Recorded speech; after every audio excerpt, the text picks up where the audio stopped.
Oh, tunjuk. Okey, tuan-tuan kita berada di Kucing dia. kita berada di dalam sungai ni lah.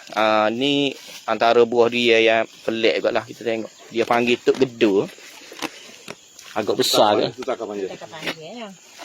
Tak ada besar ke ni. Oh, ya besar ni weh.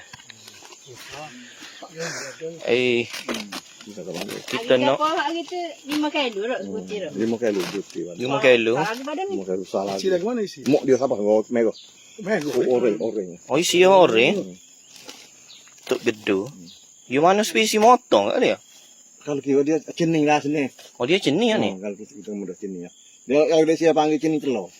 Oh, ni cenih telur. Sebab cenih ni ada 3.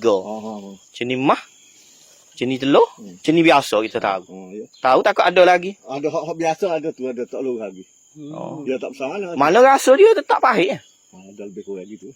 Cening. Oh, dia kalau cenih ni, walaupun cenih telur ni dia tetap warna merah. Oh. Sedap. Sebab cenih mah hari tu kita tengok dia Kita dah buat alfa. Ambil dah. Dia main orange lah kalau kira. nak orang Tok Gedu. Besar semua. Kita walaupun kita lepas kita dia goli lau banyak lagi lembek kita ambil maksud makan dengan tudu. Betul macam dalam aku. Tak boleh nak Kulit jalan. dia macam aku dah kulit dia. Okey good. Boleh ambil ni weh tepek mata dia. Nanti tanya pokok. 45 ya sebeti. Hari tu gol 5 ya. 9 kilo mak wacok beli. 45 ya sebeti. 9 kilo ni. 9 kilo. Mak baca mana? Jeli. Oh, ayo itu. Pergi weh. Lepas tu. Main tunjuk. Kau tu jatuh berdebok jatuh dengan jola-jola. Mak baca ni ayo.